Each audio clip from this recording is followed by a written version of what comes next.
Coast-to-Coast Combat Hour, coming to you on the week of UFC 264.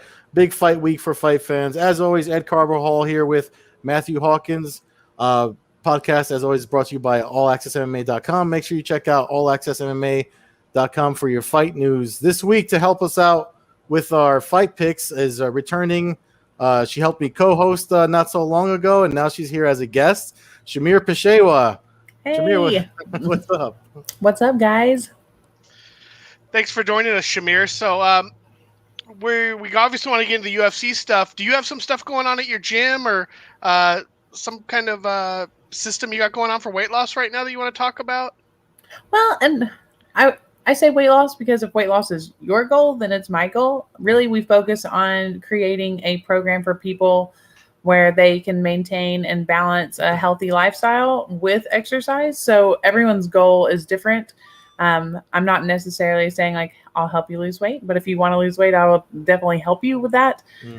What we're doing is I've had the gym. I've been a personal trainer for 13 years now, so it's been a little while. And we actually I branched off and I opened my own location. I was always like inside of other locations before, like many personal trainers do.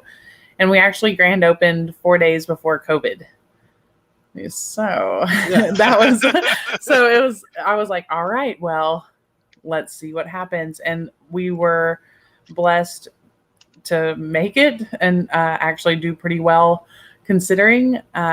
Nobody's rich or anything yet, but we did not fail at least. So it was good.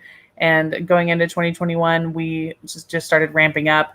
The mask mandate, we actually, no matter what you want to believe in, it's fine. But we actually did wear the mask the whole time. So we were one of the only gyms in the city actually like having people wear the mask. We had to adapt. We had to do cardio outside. We had to learn different ways of breathing so we could still learn, like do the workouts in the mask and still like be able to work out in the community that we have. We have a super strong community base to start with, and everyone is actually part of the team there. Like it doesn't matter if it's your first day, you might be working out with like a professional MMA fighter or another type of professional athlete or like a mom or a grandma or just a random dad. Like we all work out in the same room, but you're all doing your own workouts. Yeah. So we have kind of taken that and we're putting it online. So we started our first ever boot camp online, and this one's the Booty Boot Camp. So you guys are familiar with Twitter. I don't have to fill you in on that part, but we're doing the Booty Boot Camp, and it doesn't matter. It doesn't matter what gender you are. It doesn't matter what size you are. It doesn't matter anything. It's nice to have a nice butt.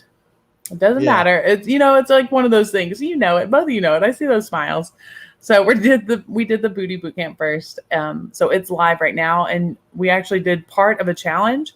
So people who wanted to be competitive and like enter to win like one of the badges. We're doing camp badges instead of like medals or something. So it kind of goes along with it. So one of those badges will be golden. So whoever has the best transformation, like the best booties, we have all the before booty pictures.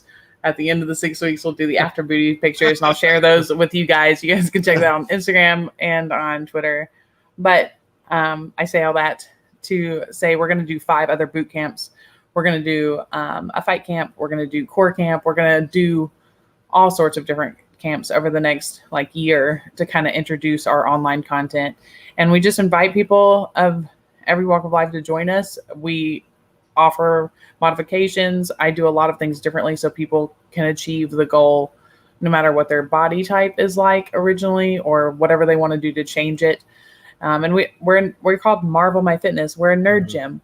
Like I've been a nerd gym this whole time, So it's like, that's what we do. We help people be their own hero. We help people like be strong for themselves and just kind of like claim that part in it. We do have a martial arts part of the gym as well. So they get to be around that environment. And I think competitive environment is good for people who are trying to change. So we're going to start streaming content so people can see like it is really all different types of people.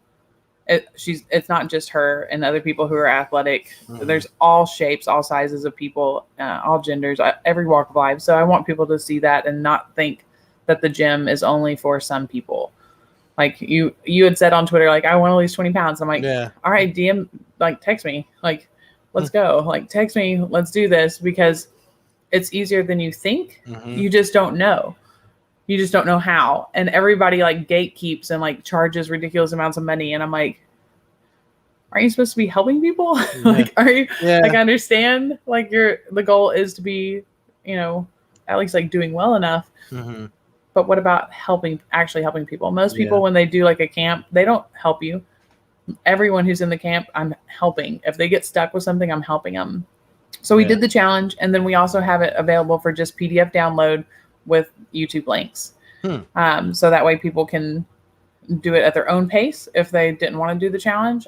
So we really do try to be available to everyone who wants to be a part of us. I'm a functional coach. I'm a movement coach. Like, for me, it's how the body operates. And if I can see you move, I can help you achieve the thing. So I just offer people, when they are buying stuff online, don't be afraid to check in. Like, message me, send me the video. Like, I will help you. And they're like, what? And they're like, well, the other girl I bought it from, she didn't ever talk to me. And I'm like, I know.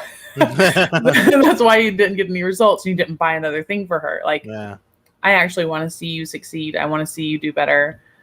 So if you're interested in fitness content, please check us out. We are Marvel My Fitness on Instagram. You can find my Instagram, Shamir_WMMA. Of course, on Twitter, which is where we all kind of met. It's Real Hello Kitty. So thank you guys for giving me a chance to talk about that.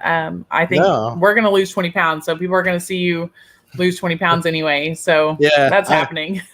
No, it's definitely got to happen. I already know what I'm doing wrong. It's not like I haven't lost weight before, but I mean, I train too, and I teach out here in Jersey and stuff like that.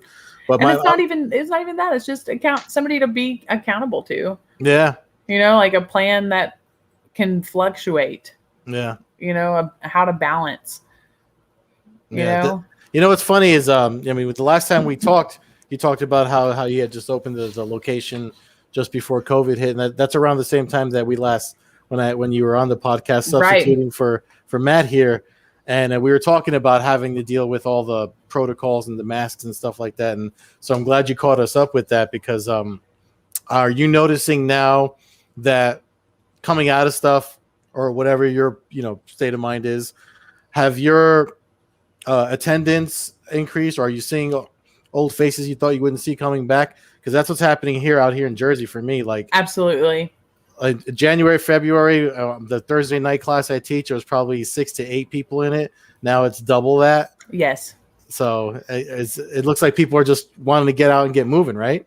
Yeah, I agree. And it's great. No one needs to be that sedentary for the time that we were, whether you were or weren't, like, your life was definitely altered during that time. So it's good to just have a sense of like community, and just like, oh, well, I used to go and do this, and now I can go and do this again. Like, it's nice to see people.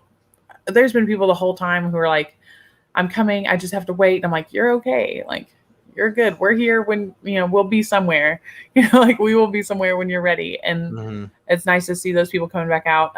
Jermel, the MMA coach at Marvel, he was like, we had like 2 to 3 people, 4 people, like, we're new, and we're very open about being like a beginner's school. Like, I don't want to teach you if you've already like gotten there. Like, I want to get you fitness ready so you can go to another gym and actually like compete with them and like be able to learn the things. I think it would be better for martial arts in general if, when you got a student, they were like, I have like a functional base. I can do a front roll. I can do a back roll. I can do a cartwheel. I can do whatever the thing is. And then better for everybody too. Yeah. Because if somebody signs up, you don't want to be paying for, that's a lot of money when you're paying just to learn how to do a roll. Right. And it's like, if you don't want to go there. A lot of people don't want to go there to like one of the bigger gyms, in the area. So we're like, dude, we're a beginner school.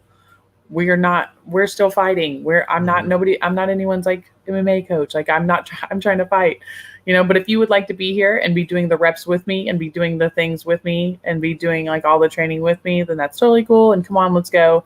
And it was like 2 to 4 people on average. And those people were like every week. So it's like, we did have we have a little crew, and I was like, all right, this is kind of cool. Cause like, we have a little crew now, and then about 2 months ago, it was like, oh, we have 14 people. Yeah. And me and Jermel are like, dude, we have 14 people all of a sudden. And we're like, okay, cool. And then one of the boxers came in, a Knoxville boxer, Alonzo Butler. He came in and he was like, hey, I really like the vibe up here. Like when I'm here, like let's hit mitts, let's do stuff. So he's come in and put in a lot of striking knowledge that I didn't have access to previously. Like I haven't learned boxing, but it's been fun to learn and like kind of like just step outside of my own comfort zone and be like, oh, you can do what with these? Like, let's do this. So it's been nice to get a lot more striking focus. Yeah. Over the past like 6 months as well. So let me ask you with everything else that's happened, because I know the last time we talked, because of the timing was so bad as far as your combat sports careers go. Obviously, it's funny. I mean, the thing I love about you is like you have so many like targets and goals, and you're going after all of them. And I feel like that doesn't get enough. That's why that's one of the reasons why I wanted to bring you back on. I mean, because what you're doing, it's helping so many people. I mean, I've been following since we spoke the Marvel My Fitness journey with, I know you've held grappling tournaments and stuff there and everything. I mean, it's fantastic that what you're doing down there. But one of the things go ahead. No, go ahead. I was going to say one of the things we talked about though was because I remember, because it was only in the beginning stages back then when we talked, you were trying to reach out to Ray Seffel and them to get back into fighting. So now with all these new responsibilities, has your focus changed? No, I decided between the time we've talked that I was like, you know what? If I can get this running, I don't have to be here. And I've put through the year that it's been pretty much since we talked, I have actually created that and made that and like created jobs for people. And like, nice. We're at the point where like incomes are going to be replaced. Like we're at a point where it's like, okay, we're freaking doing this. Like this is happening. It's nice to see it coming together. I knew it would take a little bit of my fighting career away to like finish making it. And it's totally been worth it because I'm going to be able to like give back way more than I could have if I didn't have the gym. I could be working a job for somewhere else. I could be training. I could be doing anything else. I'm well versed in a lot of things. I could be doing anything I wanted to do to make more money. But I've always had a really strong sense of community. So it's been hard if I don't have that. So for me, I wanted to create that atmosphere and like make sure that it was running before I stepped away from it. And it's happening. Like there's other teachers now, there's other trainers now, like everything. It's not just me. So I knew that if I didn't, it would be too much. I would have way too much. And now I don't. I've worked more on my mental game and being like, no, I'm delegating this. I don't have to touch this. Thank you. I trust you. Really did like the shadow work to kind of be to let everything go because I didn't know about COVID. I didn't think about a lot of the things that happened, but I've like pulled it off. And it's just kind of been really rewarding for me in a lot of ways to kind of be like, no, I can do this. I can do both. Like I can create a business and like have people in place that are part of that business that will continue to grow, And so that's what I did. I just made a bunch of choices. Ken, he's our manager. He went to the Olympic trials for Taekwondo. He's bought a couple of amateur fights. He's been my best friend forever. You guys, we've done commentary together. We've done ring announcing together. We've done training together. I mean, like just about anything. And he worked himself from like being overweight to being back to normal to now he looks like a freaking Hulk now, like he just like went back and forth with it. And has stepped up a lot, and he does a lot of the stuff. And we have a girl, Katie, in the morning. She does a lot of stuff, and I even formed a nonprofit between the time that I've talked to you. Mm-hmm. So that is running itself. It's starting to run itself too. So it's just, I feel like the sacrifices I have made at this point are paying off.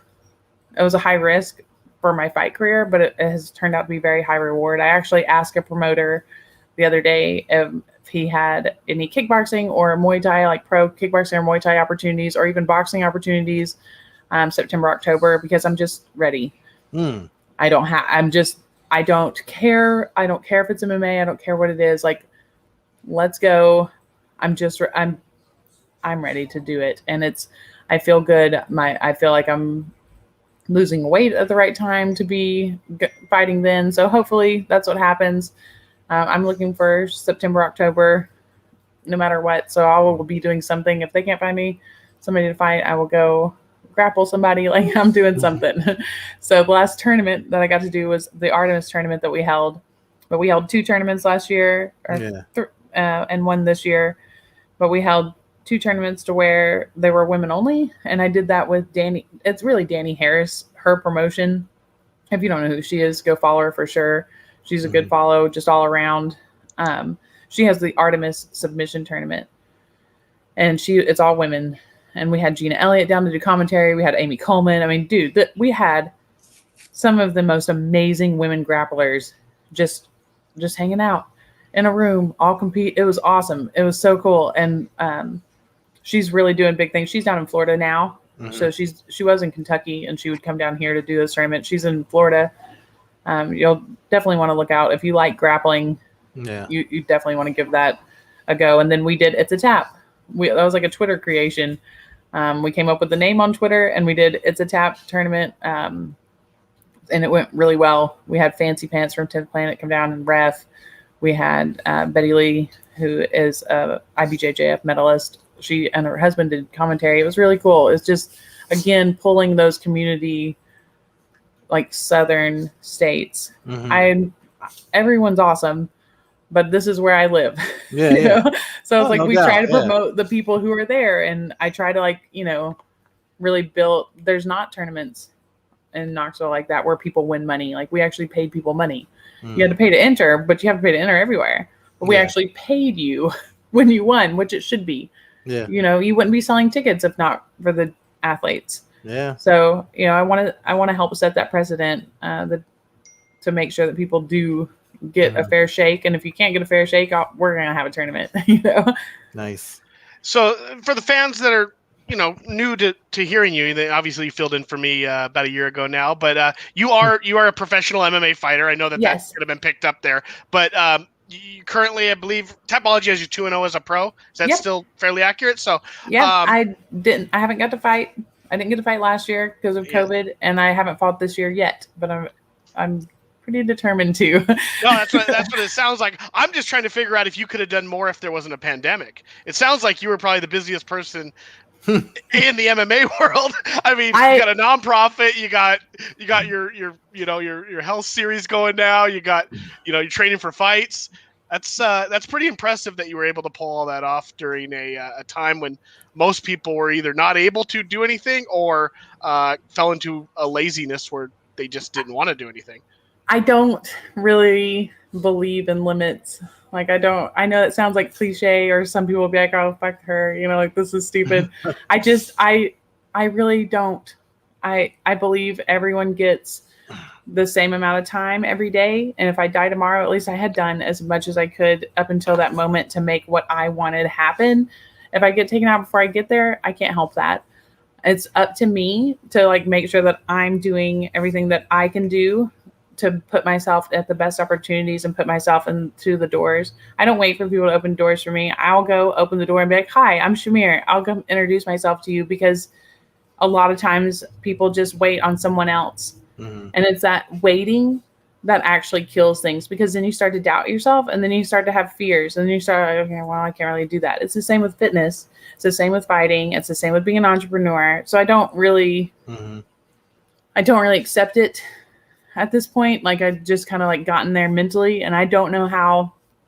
I don't mean to sound like a dick about it. I don't know how to help people get there unless they're trying. You know what I mean? Like, I don't know how I can help people like make better choices, do better things. But people are always like, how do you do that many things? I just do them. Overwhelmed, scared, excited. It doesn't matter. Whatever matters is like the things that I'm doing. And if someone's like, hey, I need this thing from you, I'm like, yeah, it's probably going to happen probably Thursday or Friday. And they're like, oh, well, it's Monday. Yeah, that's how many things I have in front of it. I just put them one at a time. I just do them. And if I mess something up, if I flake on somebody, if I forget something, I'm like, hey, I'm sorry. Hey, how can I help you? Yeah. How can I help this situation? Yeah. So when I appreciate you saying it, because a lot of people are like, wow, you did this.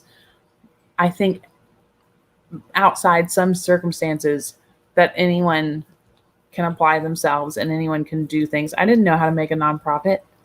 I had never written one. I'd never done it, but I just asked for some help and listened and wrote it and did it. And so when people are like, oh, you didn't do this thing or you didn't do this thing, I'm like, yeah, I know. I had this other thing I was doing. It's all excuses anyway. It doesn't really matter. I haven't bought because I did a bunch of things. Those things happen to be cool, but if they weren't cool, nobody would care. You know what I mean? Like, people would be like, oh, this girl just didn't do anything with herself for the rest of the time. No one talks about that girl. You know, nobody remembers that girl. Yeah. And that's not me. Like, I have too many things that I want to do. So it doesn't matter many obstacles.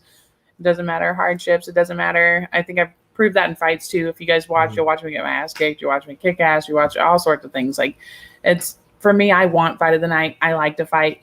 So I'm here. I'm a fan of fighting too. So I like that part of the fight too. Like, I want them to hit me back. I want them to do a good job too. Like, I want, like, that was awesome. See this? I'm usually like, that was so cool. And they're like, get away from me. I'm like, oh, okay, sorry. that's part of the journey too, as far as like being there seems to be this weird belief to people that don't really train that like when you're learning martial arts and you hit a certain level, then you've peaked at some point, but then you learn, for myself anyway, and it seems like it's the case for you, you're always going to be a student. You're always going to be learning something new, and you're always going to be thirsting to learn something new. And if you encounter this opponent or training partner, whatever that bests you, it's always been for me like I don't know if you know who Jason Scully is from the Grappler's Guide, but he's out here in Jersey, and I've literally I've used some of his stuff, his soul training stuff, and over the years, I've used his stuff to train until I eventually became a black belt. And then lo and behold, I walk into the open mat, and who's in the room with Jason Scully? And I got, not only did I get to train with him, but we did 3 rounds together. And he, again, still taught me something new and stuff like that. It just fires me up to say, like, there's more for me to learn. You know what I mean? So like, I totally understand. That's that vibe though.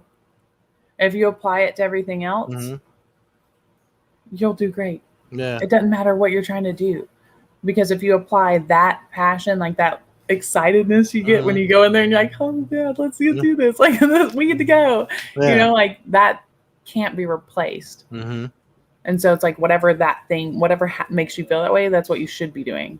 Yeah. Like when people are like, well, I don't really want to do this. I'm like, well, I'm not going to make you. And they're like, oh, I thought you meant hold me accountable. I'm like, I can't make you. Yeah.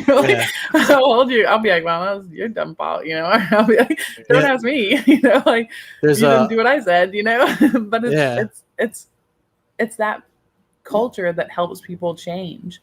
Yeah. And it's definitely there's a thing about, I listened to a comedian's podcast, Bill Burr, and I forget who he was talking to or what he was talking about. One time he was talking to, I think he was answering a letter, and he talked about how sometimes the nest, like sometimes everybody gets in their nest and they get very comfortable in their nest. And that can be very damaging to a lot of people that just get comfortable with the day-to-day, so that it's like, because there's nothing motivating them to learn or strive for more or whatever like that. So that's something that always stuck with me. And I remember the last time you were on, we kind of touched on the subject of just staying hungry and staying busy and stuff like that. But it really is a lifestyle to me. Like I understand that what it looks like is crazy to other people, or I understand that they don't get why I don't go out every weekend, or I don't do a lot in their opinion, because I'm not out hanging out. I'm not like out drinking. I'm not doing whatever. I have other things to do. And they're like, well, you could take a break once in a while. Maybe. You know, like maybe. Yeah. And I understand that that's a problem too, you know, like, but that's my heart. I choose that. Like, I like that life. Like, I love it. Like, even being an entrepreneur, I'm like, shit, this could just completely fall apart. Like, that kind of chaos that's in fighting, that kind of chaos, and like, just, I don't know, dude. I love it. It's might not be for everybody, but it's, well, it's definitely an attitude. It's definitely a personality and an attitude that drives you to be a cage fighter and for sure and do these risks and stuff. Yeah, I mean, for sure. You know, as someone who's never fought, I can acknowledge that there's a different mindset. You know, it's there, but it's also, the drive can also be in other people in other ways. It doesn't necessarily have to be through martial arts or anything. It's, as you say, as a business owner, or as you know, just life, as you say. But I think your attitude's great, you know, as you know, as somebody who wonders if he's doing enough and stuff like that. I think, like a lot of us do, just hearing your words is really actually inspirational. So I really appreciate you saying that. And dude, you can, whatever it is, you can do it. Yeah, however it works manageable. Like, some people got to write it down. Some people keep it in their head. Some people make spreadsheets. Like, I don't ever, people are like, can I take this and do this thing with it? Can I take this information? Like, I'll write it on a piece of paper. Right? Can I type it up? Sure. Can I put it in a spreadsheet? Sure. I use my MyFitnessPal. I use this. Sure. Whatever works for you. And I think that's where people really mess up, is they're like, they try to get someone to do it like they do it. And I can't. Like, I can help you discover how you want to do things. But it's like, and then people are like, well, you're like my life coach. And I'm like, well, I guess, but that's just a fancy word for people who can charge you a lot more. Yeah, you know? But the competition aspect, that you got the before and afters, you're talking about the awards and stuff. Like, that's the stuff that gets me going. Like I said, I still go to the gyms. I would do weight loss things at Dan Henderson's gym out here in Southern California and stuff. And that's the competitive. It's the Fitbit. You know, all of a sudden you're challenging other people around you and stuff. And it's that's gotta be fun. Stuff. Yeah, exactly. Because and the way you're making it sound and just your attitude actually makes it sound like it would be a fun experience. Even if not successful, at least it's gonna be fun. You know what I mean?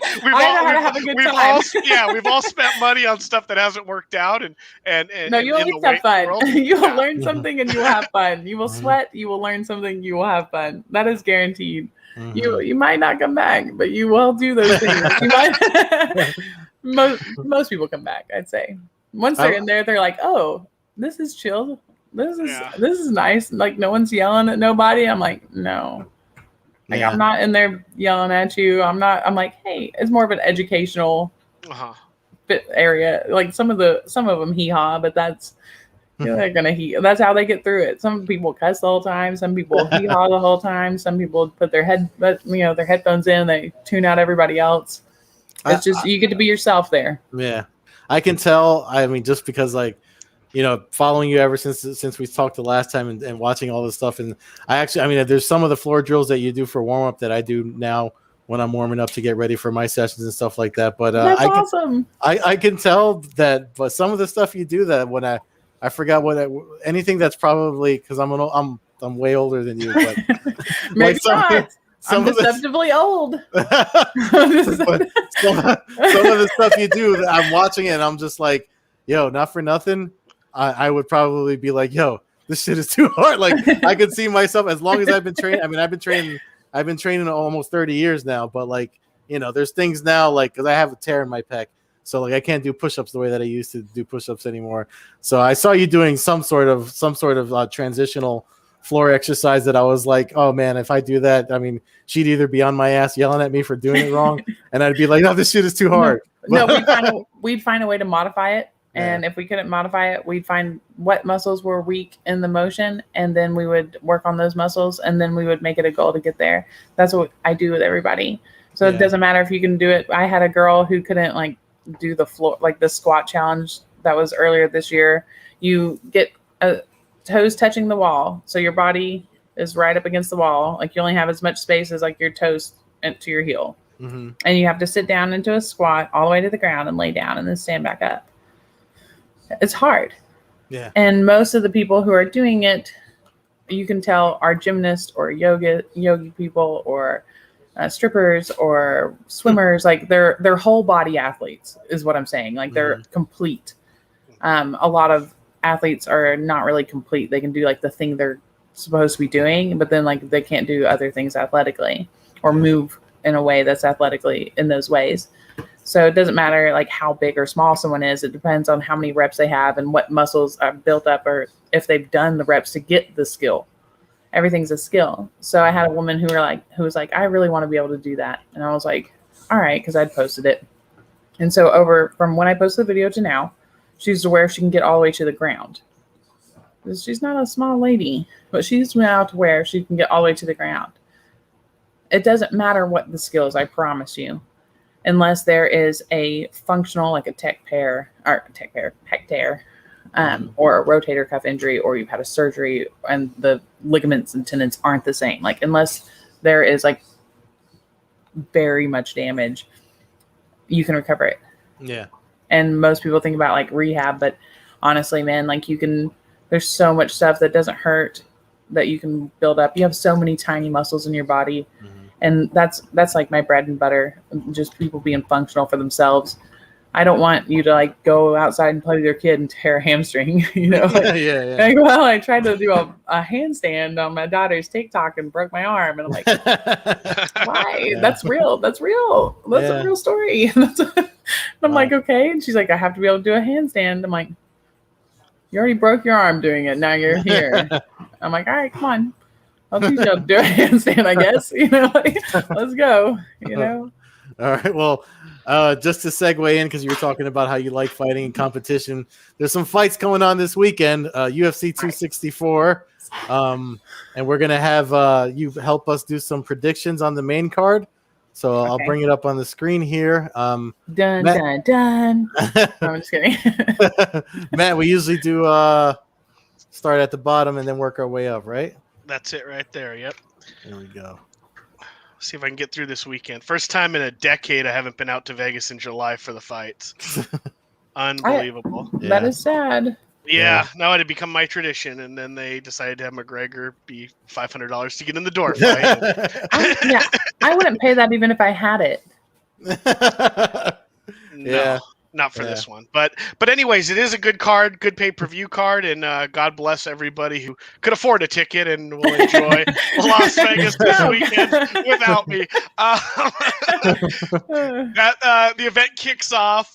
Sugar Sean O'Malley returns to the cage against Chris Mutino, a late replacement fight. We kind of hinted at this fight last week with Chris Rini. So anybody who listened to that show will have no doubt who I'm picking in this fight. I'll go first then right now. I think Sean O'Malley, especially when he could kind of handpick his opponent, I believe he will finish this Chris in about the third round. Actually, I'm going to go quicker than that. I think it's going to be a second-round knockout. I think O'Malley will just pressure him. He has a good chance to kind of put on a showcase fight here. Obviously, Chris Mutano can make a name for himself, but on short notice, I think this is a tough fight to jump into. Shamir, how do you see this fight? I think he had to see something in Chris to be like, oh, I want to fight this guy. You know, and there's people even that I look at that I'm like, this is what I would do to you.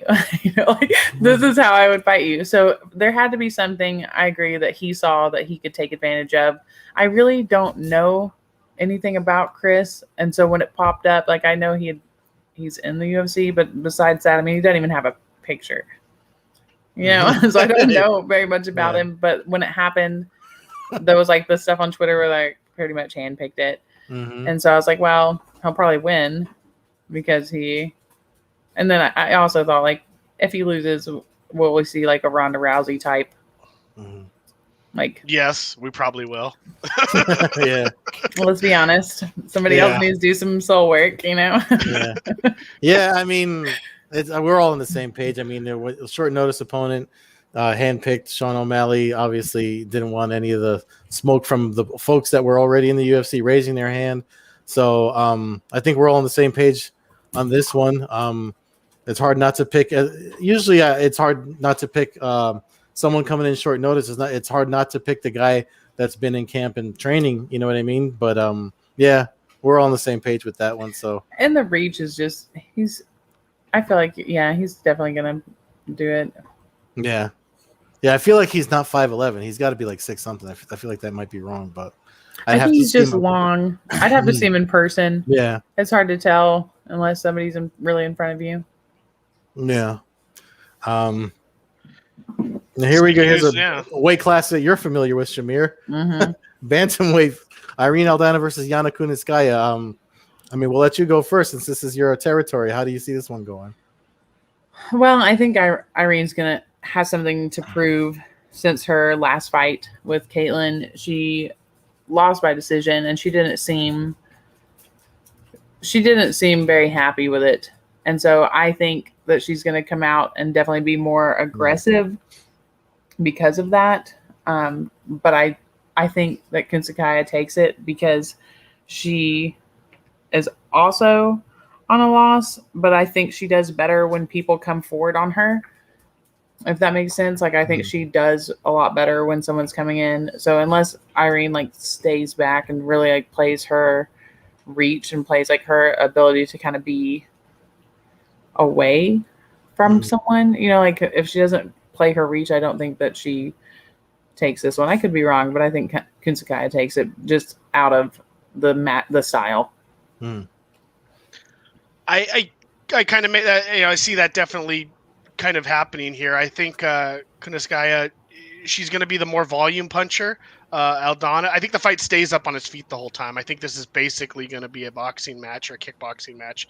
Aldana definitely has the power. She has the one punch knockout power, which was obviously exhibited in her fight with Caitlin Vieira. But you don't win UFC fights just with a couple strong punches. And I think we're going to see a situation where she's outpunched probably 3-1 numbers wise, and that's going to always get the judges to go that route. I am rooting for Aldana. Met her when she was fighting Invicta, covered a couple of her events. Super exciting fighter. Kuniskaya was obviously the former champion, of Invicta before she came over to fight Chris Cyborg. I think it's a great fight, but I just unless Aldana can land the big punch, I don't see her. I don't think she can win a decision, and I don't think there's going to be any submission or grappling involved. So I don't think that's going to be a factor. And I'm sorry, I said Kuniskaya had lost her last one, but she actually had won that, so that's my bad. She's on a 2-fight winning streak. Yeah, I didn't want somebody to be like, she didn't. I was like, I just saying that she did win it. Yeah. But I think that was a rough fight, though. For some reason, I don't in my head remember her winning that fight, so I have to go back and watch it. but she tends to come out looking bloody. She's not. She's a bleeder. I like it. I'm just saying. I would be more than happy to oblige. I mean, it's funny. So far, we're all on the same page. I mean, I'm with you guys. I see Kuniskaya. I mean, just because Matt mentioned how she's a former champion, that's one of the things I put down in my notes. And just the striking ratio too is a good point that you made, Matt. That I feel like she might be able to just do a lot more to win than Aldana can. But I also have that in my notes too, Shamir. What you said about her not wanting to stay coming off of a loss. She's a pretty spunky lady. She's pretty feisty herself. So I would like to see Aldana take it just to not. I know what it feels like to have that kind of loss and be like, I want to go out there and do better for myself. I want to go out. You can tell they're both true competitors, but you can tell with her, I think she might. I would like if she had a little extra mustard Saturday. I don't think that's what's going to happen. I don't know, but I do think she could get it done. We know she can. Well, the bantamweight landscape. And no disrespect to Kuniskaya, but a matchup between her and Nunes isn't as interesting to me as an Aldana matchup with Nunes because of her punching power. And at that point, I think we're getting to a point with Nunes. It's going to take somebody probably landing something very big in order to. It's going to take dethrone her. an Andrade type situation. Mhm. It's going to take a mistake on her part, on Nunez's part. Yeah. It's going to be someone who can create that person who has drilled it a million times to create a mistake. For sure. Yeah. Speaking of mistakes, a lot of people think Greg Hardy in the UFC is a mistake. But being fair, the man has put in his work while in the UFC, has fought some really good competition, and has a decent record at 7-3. He faces Tai Tuivasa, Mr. Shui there, and he comes in at 12-3. Ed, why don't you lead this one off? I mean, I feel like Tuivasa's probably got the recipe to hand Hardy another loss. I know Hardy's been favorited by the UFC. He's always on the main event somewhere, and he's definitely got the punching power, being a professional athlete, for most of his life and stuff like that. But I just feel like Tuivasa, that's a tough customer coming out of Australia, and not unfamiliar with feeling some heavy shots of his own on top of dealing them out. So I'm going with Tuivasa on this one. Shamir? I am not a very big Greg Hardy fan. Not really because of anything he's done wrong, but because he continues to behave in such a way that is just not just. I don't like people who act like that. I don't care what you've done wrong in your life. You don't have to act like you're God's gift to everything and like the coolest thing in the world. And I'm just not about it. So I would love for him to get smashed by Tuivasa. I'd love to see it. I'd love to see it. So I always, no matter if I actually think he's going to win or not, I will always bet against him, just because somebody could be like, you'll win $300 if you bet on him. I'm like, no. No, I don't even want him to have the money of it. I don't even want him to know it. So, Tai Tuivasa. Yeah, I think this is gonna be one of those fights where you're either gonna be real happy it was on the pay-per-view, or you're gonna be wishing you didn't waste 15 minutes of your life when they're both gassed out in the third round. That would be excruciating. I kind of see that happening here. Because I don't. Why'd you say that? Well, I think they'll both be a little bit timid in the beginning, just because of each other's power. We've seen it a million times. I do think that. But with that said, I do think Tuivasa then eventually gets a late second or third round finish over a tired Greg Hardy. Gods heard it. Well, I think the two between the two of them, if you assume they're both gassed, I think Tuivasa. And they listen to Matt a lot. I agree. I'm just fucking with you, really. No. I just think it would be, if you're waiting to watch the next fight, and you gotta wait 15 minutes of these dudes just laying on each other because they're tired. No one wants to see that. Well, I don't know if it's going to be laying on top of each other. I think we might actually get kind of a winded kind of slow heavyweight plodding punching, which can be even worse. But I do think Tuivasa is, of the two, with his one punch knockout power. I know Hardy has power, but I think Tuivasa can carry that later into the fight, even though exhaustion. And I think he would be able to land something on Hardy. So I think it's going to come down to, unless it's like in the first 20 seconds of the fight, and this is just a phone booth knockout, I think it stretches on a little bit. And I think Tuivasa eventually hurts Greg Hardy. With that said, if Greg Hardy pulls out a win here at some point, even though he's gotten the golden child treatment from the UFC, he's going to start to earn it. If he can pick up a win over here at Tuivasa, even the haters are going to have to start acknowledging that we got to deal with it. He's legit. He's going to be there. Yeah, he's going to be there. Well, so I'd say that he is legit anyway. I mean, like I don't mean legit. I mean, but as far as somebody that we actually got to deal with as a contender in the heavyweight of the UFC, being legit, everybody in my mind who steps in the cage in the UFC is legit. I just think you got to forgive somebody eventually. I know you said the guys. We can all agree, guy's probably an a-hole, not somebody we'd all hang with on the weekend. But if he puts in his time, if his coaches are saying he's doing well, and he earns his victories. Well, there's been a lot of scumbags in MMA. Exactly. Yeah, I have no qualms with his fighting. You know, like he could do some. Mm-hmm. He's one of the people who are slick. I mean, think about the asthma thing. Yeah. That dude just said, yeah, you know, like I'm sure he's done that his whole life. Yeah, there's no doubt. Like, hey. And someone's like, okay. I'm guessing he didn't graduate high school on his own merits. Let's just put it that way. Probably not. With that said, let's move to the heavyweight, or the co-main event of the night of two guys who are totally the opposite of Greg Hardy in Gilbert Burns and Wonder Boy Stephen Thompson. Possibly the most polite fight ever. Yeah. The nicest fight ever. Yeah. With that said, I'll start off here. I'm going with Stephen Thompson. Obviously a big fan of his. We've had him on the show, and I hung out with his fight team when he actually lost to Anthony Pettis. So in your neck of the woods, actually, out there in Nashville. Yeah, I was there. But I think that Pettis thing, I think that's fresh on everybody's mind, and I think that's still kind of an anomaly. I mean, not take anything away from Pettis, but up until the point of the knockout, although it was early in the fight, Thompson was doing his thing. Mm-hmm. Really, other than that, his only losses that we ever really think about are to Tyron Woodley. And although Burns kind of can potentially maybe match like the ability to, I just don't think he's going to be able to take Thompson down. And I think Burns will get frustrated. I think Thompson will do what he does. He'll frustrate the guy for 3 rounds. He'll stick and move. He'll Burns will come out of it with a bloody nose and a busted up eye, and Thompson will win a unanimous decision. I do think Burns is dangerous early if he gets an early takedown when they're dry and can go for something. But I think Thompson, in my mind, is still. Plus, I really want to see him fight Usman. That's the fight that I've been calling for a while now. Yeah. Stylistically, Burns. I think that's Thompson. We saw Burns versus Usman. I think Thompson gives Usman that one dimension that we haven't seen him have to deal with yet.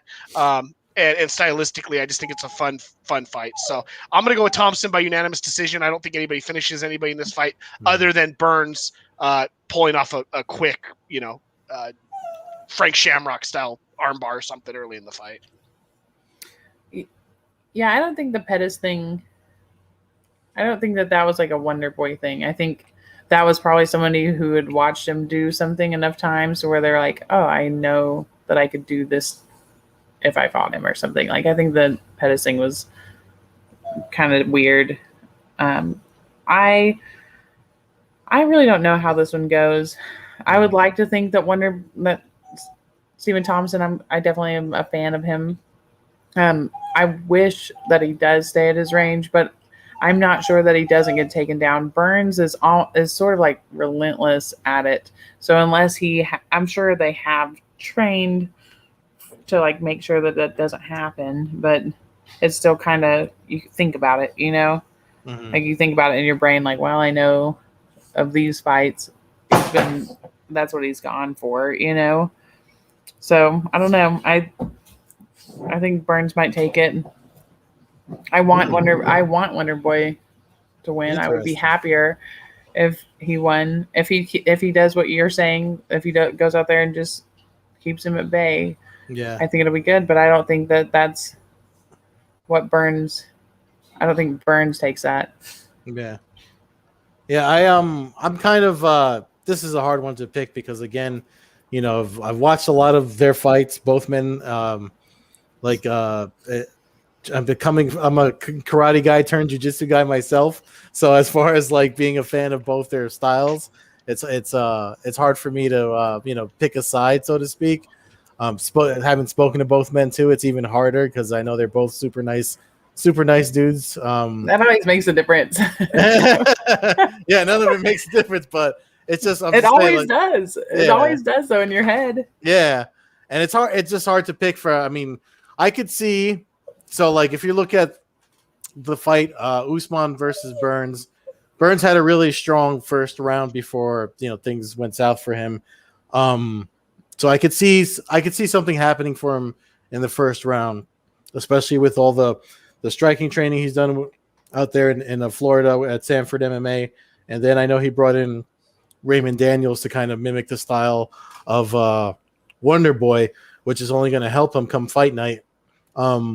But it's still not. I think he's probably worked on timing those side kicks. Like if you wanted to wrestle, Yeah. He's given you a leg. Like he has to give you a leg at some point. So you could take it and run it, like you could. Yeah. And I don't know if that's why he brought Raymond Daniels in. I don't know if that's kind of like, I don't know if he didn't just sit there and time sidekicks the whole time. Like I don't think he's going to take the length of Wonder Boy. I don't think he's gonna like be like, I'm gonna fight him at range. I just feel like but we've also seen Wonder Boy do really well against strong grapplers and wrestlers and stuff like that. I mean, really well. I mean, I know with the Woodley loss is an exception, but so it's definitely like a coin toss for me. Only reason I kind of side with I just feel like I feel like Wonder Boy just has a better, I don't know how to even phrase this correctly. He's just got his mindset in preparing for battle just seems to be more along the sense of a traditional martial artist, getting ready for a fight, and his second generation martial artist with his dad and stuff like that. I just feel like all that stuff is gonna help him out in the long run. So definitely that he weathers some storms sometimes because of that too. I mean, like if you've been in there for a while, sometimes you got to take it. If there's really nothing you can do, you better be thinking about your plan. Like you better be thinking about what else you can do. And that's just a martial arts spirit. Like that's just, so I can see it. I just, for some reason, I think if he hadn't brought Raymond Daniels in, I wouldn't think that he was smarter. He hasn't been the smartest fighter. Burns has not always been the smartest fighter.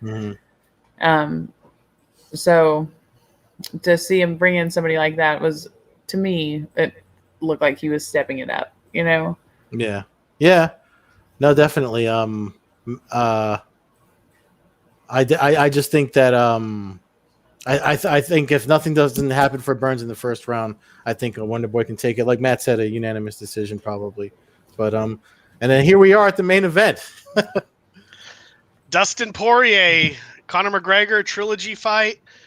Both men hold knockout wins over the other. Poirier, the most recent one. McGregor's at UFC 178. So a little while. So it's been a while. It's been a while. Yeah. Shamir, why don't you kick this one off? Let us know what you think. I of course, when McGregor came on the scene, even before there was like a bunch of fans, it went pretty fast for him because of who he is as a person. So he was able to make a lot more fans and a lot more wave about himself very early on in the UFC, I feel like. But even before that happened, I was like, oh, this guy moves different. Oh, this guy's kind of different. Like, when you were watching him, you're like, oh, this guy's kind of different. To me, at least. So I would like to see that Conor McGregor. It seems like he's taking training seriously again.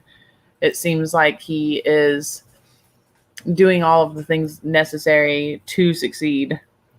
I want Dustin Poirier to win. I just like him as a person. I think he's always tried to like learn from any like things that he's said or done. Like I feel like he's always really honest in his interviews. Just him as a person, I think would be my gym homie, would be somebody that hung out, like I feel like he is a martial artist. I feel like there's a lot of things about him personally. And I think he just has Conor's number. I could be wrong. Conor can knock him out, but I think Dustin, I think Dustin takes it maybe second round, third round. I tend to agree. McGregor's a great UFC legend at this point, but I've always felt like I don't want to say being a front runner, but some of the things fell his way. He was obviously given a path that allowed him to be put in situations to be successful, and he took advantage of it. Whereas Poirier kind of had these moments early in his career where he had his down moments, and I feel like he really did all the right stuff to become a better mixed martial artist, become a better fighter, become a better person, become a better representative of the sport. Where McGregor now, if we count the Mayweather loss, then he's lost 3 out of his 4 combat fights. I feel like it's kind of put up or shut up for Conor McGregor at this point.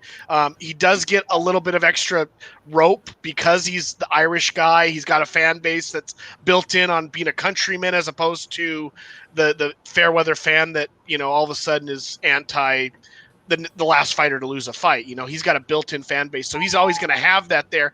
I just feel like it's put up or shut up. Every time we hear he's in the gym and everything's going good, he kind of puts out and lays an egg, or he doesn't.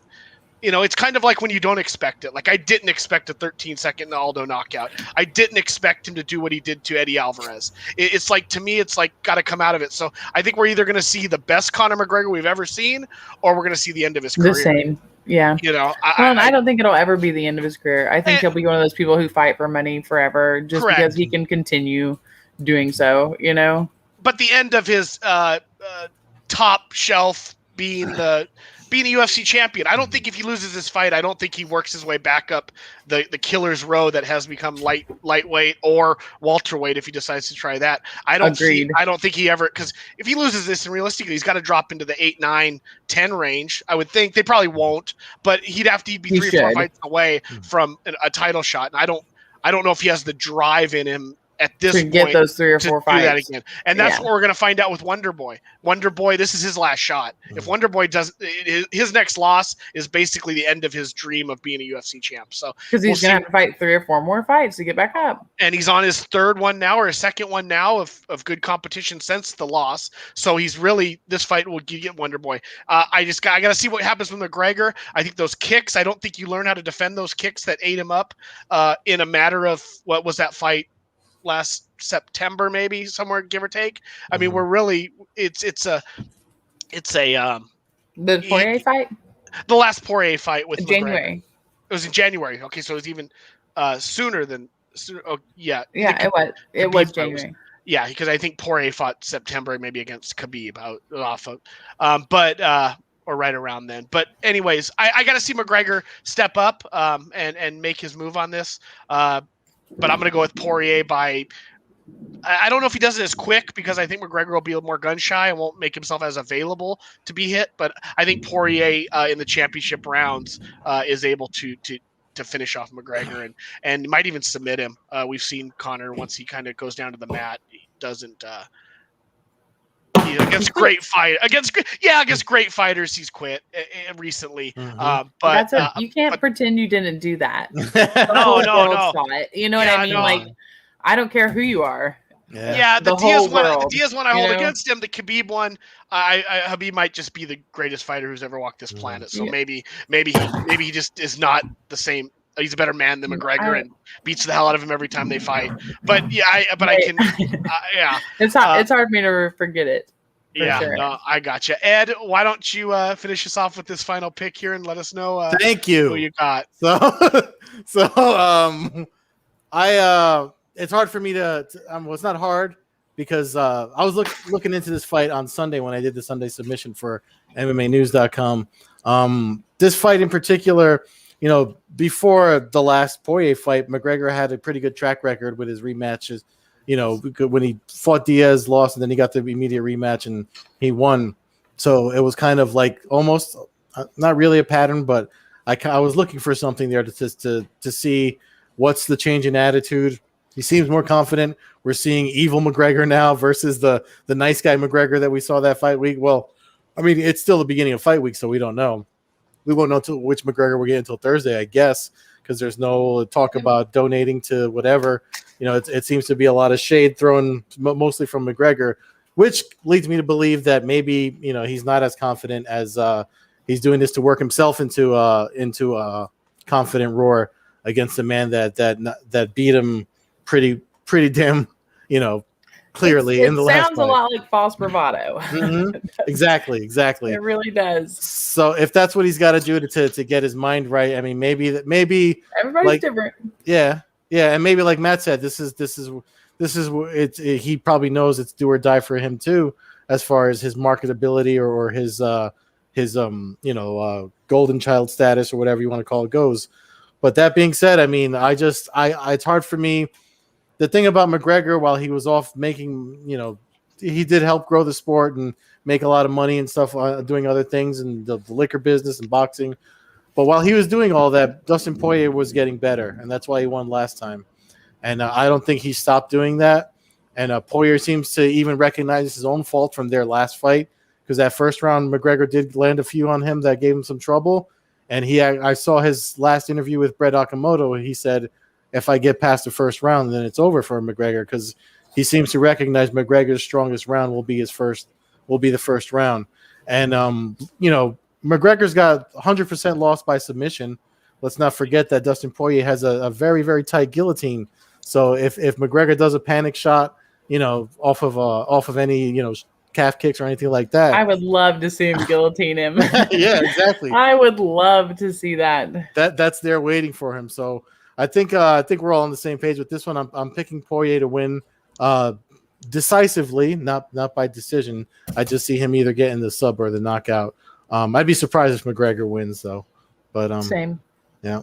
So that's that. I mean, we're already at the hour point. So Shamir, I'm gonna drop your link tree in the description of the video. Thank you. But if you have anything you want to shout out before Matt takes us out, by all means, go right ahead.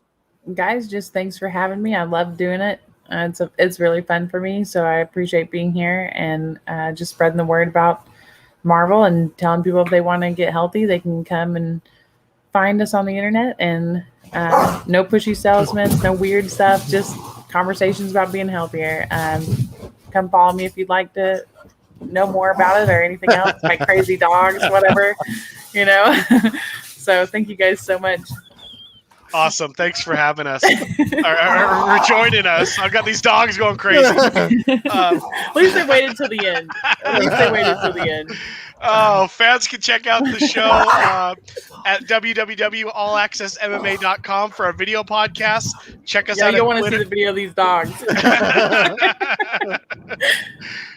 Fans can check us out at Twitter at Combat Hour, Coast-to-Coast Combat Hour on Instagram. Follow me, Matthew Hawkins, at MMAHawk21 on Twitter and Instagram. Follow Ed at Carbazol on Twitter, Carbeerzol on Instagram, and Oldhead Carb on Twitch. Shamir, thanks again for joining us. Thank you so much, guys. A fun conversation, and waiting for your dog to bounce off the wall again. That's getting shared, by the way. I'm going to share that. That's hilarious. It's about to happen again. See? I told you there's no beat. All right. Good time. All right. Have a good night. You too.